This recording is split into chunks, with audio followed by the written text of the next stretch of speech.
नमस्ते दोस्तों, वीडियो में हम बात करेंगे इंडसइंड बैंक के बारे में।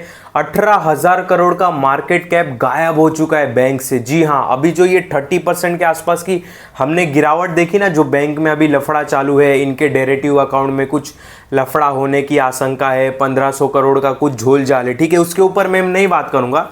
मैं इस वीडियो में केवल ये बात करने आया हूं।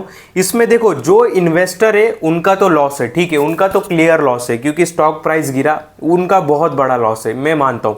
पर जो इन्वेस्ट नहीं किए स्टॉक में, उनका भी बहुत बड़ा लॉस है। जी हाँ, उनका भी बहुत बड़ा लॉस है। बहुत लोग बोलेंगे मैंने तो इन्वेस्ट ही नहीं किया, मैं तो इससे दूर रहता हूं, मैंने तो 1 रुपया भी नहीं लगाया, तो मेरा कैसे लॉस है, मैं आपको वीडियो में बताऊंगा। और यहाँ पे ना बहुत सीरियस होने की ज़रूरत है। और ज़्यादातर आप देखोगे ना, ये सारे जो लफड़े रहते हैं ना, थोड़े स्कैम टाइप तो नहीं बोल सकता, पर ये जो ऐसे स्टॉक प्राइस इतने गिरना और फिर बीच कुछ न्यूज़ निकल के आना, डीआईज अपनी होल्डिंग बढ़ा रहे, ठीक है, ये सारे बैंक्स में ही होते।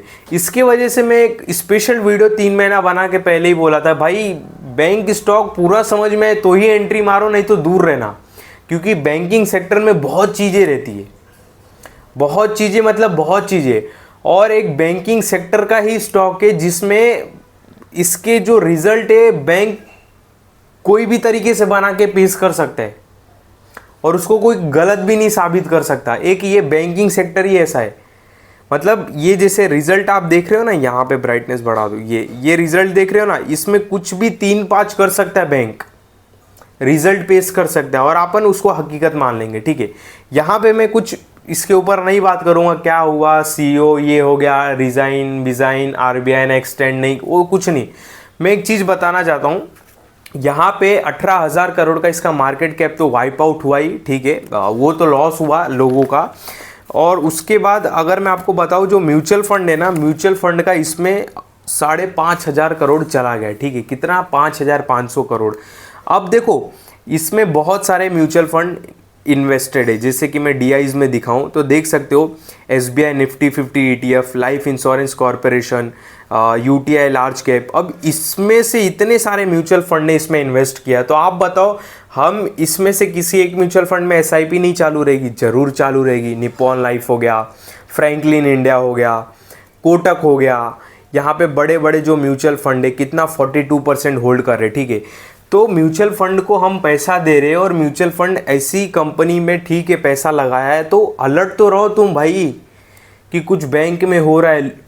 मैं सही बोलूँ, हम लोग को, मतलब मैं जो ग्रुप से जुड़ा हूँ या मैं जो भी ग्रुप को फॉलो करता हूँ ट्विटर वगैरह पे, हमको अक्टूबर से ही पता था इसमें कुछ बड़ा गेम होने वाला है। अक्टूबर दिसंबर में भी पता था हमको कुछ बड़ा गेम होने वाला है। दूर रहो, मैं चाहे तो स्क्रीनशॉट दिखा सकता हूँ, सोचो। तो यहाँ पे हम नॉर्मल आदमी है, हमको पता है इसमें कुछ लफड़ा है। तो डीआईज क्या कर रही है? डीआईज क्यों अपनी होल्डिंग बढ़ा रही है? एफआईज होल्डिंग कम कर रही है, डीआईज बढ़ा रही है। और डीआईज म्यूचुअल फंड अपनी होल्डिंग बढ़ा रही है, तो अपने घर के पैसे का तुम नहीं होल्डिंग बढ़ा रहे हो, हमसे एसआईपी का पैसा लेके तुम इन्वेस्ट कर रहे हो इसमें भाई, समझे? तो इसमें मैं ये बात करने आया हूँ, ठीक है, यही। तो मेरे ओवरऑल बोलने का मतलब ये है कि फर्स्ट थिंग भाई, देखो, मैं बहुत पहले ही वीडियो बना के बता दिया था कि अगर आपको बैंकिंग स्टॉक पसंद है ना, चुपचाप लीडर ही पकड़ो, शांति से बैठ जाओ, ज़्यादा तामझाम नहीं करो। स्मॉल फाइनेंस बैंक देखो कैसे बुरी तरह गिर रहे। अरे मैंने 2-2, 3-3 महीने पहले बना के वीडियो डाला है भाई कि क्या हम लोग को बैंकिंग स्टॉक से दूर रहना चाहिए। दूसरा चैनल चालू है, नहीं तो इसमें दिखाता था, ठीक है। तो ऑलरेडी मैंने बहुत सारे वीडियो ऐसे बनाए। नहीं समझ में आएगा भाई, अपने बैंकिंग स्टॉक, फाइनेंशियल मार्जिन कम हो रहा है, ग्रॉस एनपीए बढ़ रहा है, नेट एनपीए कम हो रहा है, ये हो गया, डेरिवेटिव अकाउंट कम हो गया, इसमें ट्रेड हो गया, डॉलर गिर गया, ये हो गया, फलांडे भाई। और ये एक चीज़ देखो ना, ये इंडसइंड बैंक जो है 5th लार्जेस्ट प्राइवेट सेक्टर का बैंक है।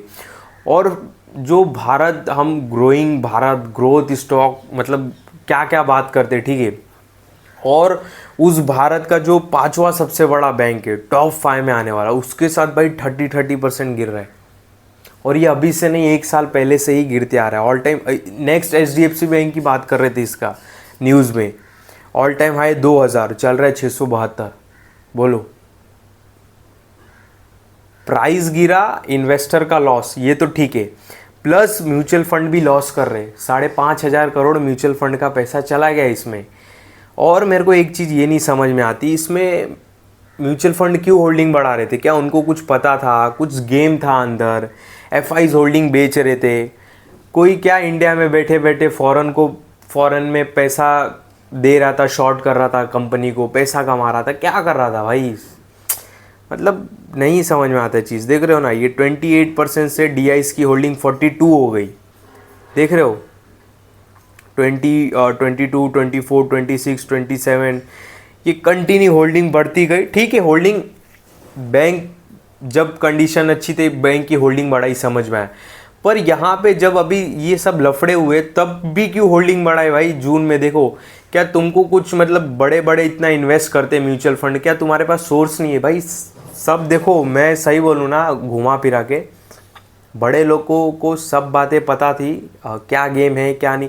हमारे तक जब न्यूज़ आ गई अक्टूबर में, हमारे तक समझ रहे हो, हमारे तक कि इंडसइंड बैंक में कुछ लफड़ा है, तो डीआईस के बारे में, डीआईस के पास नहीं आया रहेगा क्या? सोचो कितनी सोचने वाली बात है। ठीक है, तो यार क्या ही बोले इसमें। देखो, आप इन्वेस्टेड नहीं हो तो भी आपका लॉस ही है, बिकॉज आप जो म्यूचुअल फंड को एसआईपी दे रहे हो, इसमें पैसा लगा रहा हो और ये डूब रहा है। और एक और चीज़ मैं आपको दिखाता हूँ, ये देखो, एक एलआईसी, यहाँ पे एलआईसी इंश्योरेंस कंपनी, ठीक है।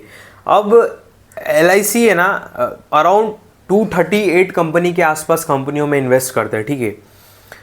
एक मैं दिखाता हूँ कौन सा, हाँ ये देखो कितने 238 मतलब 200 से भी ज़्यादा कंपनियों में एलआईसी इन्वेस्टमेंट करते हैं, ठीक है।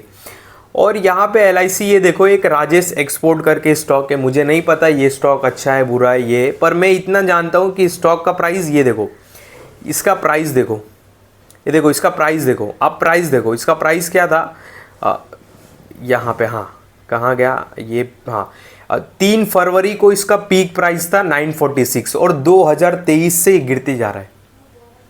2023 से राजेश एक्सपोर्ट गिरते जा रहा है। अब इसका फंडामेंटल क्या है वो है, मैं उतना नहीं जानता, पर मैं प्राइस के हिसाब से बता रहा हूँ। प्राइस है इसका 946 रुपये। 2023 से स्टॉक का प्राइस कंटिन्यू स्लाइड के, जैसे स्लाइड हम नीचे आते ना वाटर पार्क में, वैसे नीचे आ रहा है प्राइस, ठीक है।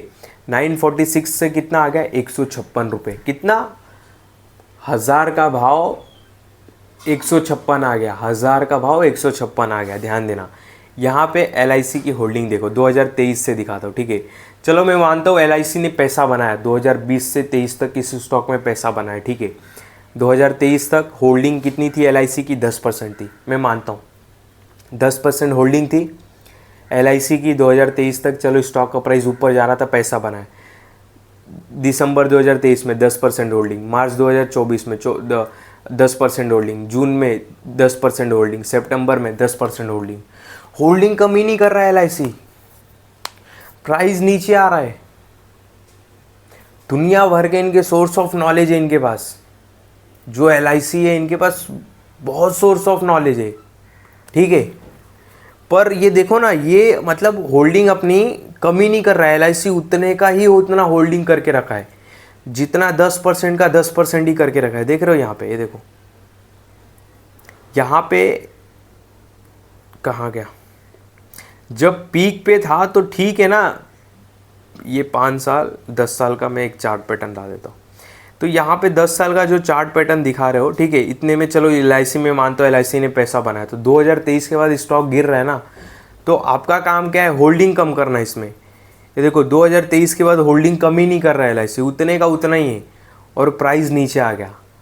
मतलब एलआईसी के पास इंश्योरेंस का पैसा जाता है जो एलआईसी कराते हैं, और एलआईसी ऐसी कंपनियों में पैसा लगा के बैठा है जो प्राइस गिरते जा रहा है। मतलब कहाँ जा रहा है भाई सरकारी कंपनी? इसके वजह से भाई हम दूरी रहते सरकारी कंपनी से। हम, मेरे को अगर लिटरली कोई मिले भी 10% रिटर्न तो अपने को नहीं जाना है। अगर लिखा भी हो, जैसे भगवान भी आके बोले कि भाई यहाँ पे 10% रिटर्न बनेगा सरकारी, नहीं चाहिए। एलआईसी क्या कर रहा है राजेश एक्सपोर्ट में? क्यों नहीं होल्डिंग कम कर रहा है? प्राइस नीचे आ गए, क्या सोच रहा है LIC की वापस 10% होल्डिंग 156 पे खरीदेगा और एवरेज प्राइस नीचे ला के ऊपर जाएगा? ऐसा नहीं होता है, ठीक है। तो ये चीज़ें आपको समझना पड़ेगा। इससे बहुत लोग बोलेंगे ठीक है ये ज्ञान की बातें हमने सुन ली, हम इसको कैसे अप्लाई करें? अप्लाई नहीं करना है। देखो क्या है ना, जो स्टॉक आप रखते हो ना, पहली बात सरकारी कंपनी अगर पकड़ते हो आप, बहुत सारी स्टडी करो उसके ऊपर, देखो ये सब जानो कि पॉलिसी चेंज होती है, बजट थोड़ा ऊपर नीचे होता है तो वो सारे इफ़ेक्ट कंपनी में पड़ते हैं, वो सारे इफ़ेक्ट स्टॉक पे पड़ते हैं। ये जानो पहले, ये जानो, ठीक है। ये भी जानो कि सरकारी कंपनी के कोई कोई गवर्नमेंट, स्टेट गवर्नमेंट अलग रहता है तो वो प्रोजेक्ट पूरा नहीं होने देता है, या सपोज़ गवर्नमेंट चेंज हो गई किसी स्टेट में तो काम रुकवा देता है, नए सिरे से काम चालू होता है। ये सारे प्रॉब्लम होते हैं, ये थोड़ा समझो आप, ठीक है। हर 5 साल में इलेक्शन आता है, कभी कभी सरकार गिर गई तो भाई 2 साल के बाद ही इलेक्शन आना चालू हो गया, ठीक है। वो सरकार आएगा, नई पॉलिसी कुछ लाएगा, तो ये सारी चीज़ें समझो तब सरकारी कंपनी में। और समझो कि सरकारी कंपनी लो पी पे हमेशा रहता है, ठीक है, ये भी समझो। और स्पेशली बैंक का भी समझो, बैंक में बहुत सारे लफड़े रहते, वो तुम पढ़ सकते हो, समझ सकते हो तो ही एंट्री करने के लिए कुछ सोचो समझो, नहीं तो और भी है मैन्युफैक्चरिंग सेक्टर के अच्छे अच्छे स्टॉक, ठीक है। और जो भी स्टॉक लिए हो हमेशा कोशिश करो लीडर के साथ ही रहने का। कोई भी सेक्टर, कोई भी कंपनी पकड़े हो तो सोचो कि मतलब वो देखो कि लीडर है कि नहीं अपने सेक्टर में, लीडर के साथ ही चिपके रहो। क्योंकि देखो मैं जैसे HDFC बैंक लीडर है पूरे बैंक का, इंडिया में, वर्ल्ड में टॉप 100 बैंक में आता है HDFC बैंक। अब वो लीडर है ना, मान लो मैं लीडर को पकड़ लिया HDFC बैंक को, ठीक है, एग्जाम्पल के लिए बता रहा हूँ। सपोज मैंने लीडर पे पैसा लगा दिया, अब वो लीडर की कहानी कब ख़त्म होगी? जब उसके नीचे जो बैंक है वो जब करप्ट होंगे तब एंड में वो ख़त्म होगा। मतलब मैंने बोलने का मतलब ये कि HDFC बैंक कब डूबेगा? जब सारे बैंक डूब जाएंगे, जब मतलब सारी चीज़ें ख़राब होने को आ जाएगी, इंडस्ट्री ग्रोथ, लफड़े दंगे, जब सारी चीज़ें होएगी तब वो ख़राब होने को आएगा, तो उसका आखिरी नंबर आएगा। ये लीडर होता है। लीडर का मतलब ये, अल्ट्राटेक देखो लीडर है अपने सीमेंट सेक्टर में। तो मान लो सीमेंट सेक्टर चल ही नहीं रहा है, सपोज सीमेंट सेक्टर चल ही नहीं रहा है, सीमेंट की कंपनियों में त्राहिमाम हो रहा है, ठीक है, कुछ भी हो XYZ, तो जितने पहले छोटे सीमेंट की कंपनियां फैक्ट्रियां है पहले वो बंद होगी, उसके बाद अल्ट्राटेक बंद होगा। तो ये लीडर का मतलब ग्रोथ और पैसा बनाना हमेशा नहीं होता है, सेफ्टी भी रहता है, ठीक है। तो छोटी मोटी पूरी सीमेंट की फैक्ट्रियां बंद होगी, जितने भी छोटे मोटे सेक्टर के मतलब सीमेंट छोटे लेवल पे काम कर रहे, फिर उसके बाद अल्ट्राटेक का नंबर आएगा, वो बंद होगा, समझे। तो आप नए हो मार्केट में, क्वार्टरली रिजल्ट गूगल यूट्यूब पे अपने कंपनियों की डिटेल्स चेक करते रहो। उसके बाद प्रॉब्लम देखो, शॉर्ट टर्म प्रॉब्लम है, लॉन्ग टर्म प्रॉब्लम है, सोच समझ के इन्वेस्टमेंट करो, ठीक है। चाहे वो म्यूचुअल फंड हो, स्टॉक हो, किसी के चीज स्टॉक के ऊपर भागो मत कि बस ये रिटर्न्स दे ही देगा अब इन्वेस्टमेंट कर दो, ऐसा नहीं, ठीक है। तो बहुत सोच समझ के, और नहीं समझ में आए तो शांति रखो, पहले सोच समझ लो, भले 10 रुपया महंगे भाव पे खरीदो पर सोच समझ के, 100 की एक बार, ठीक है।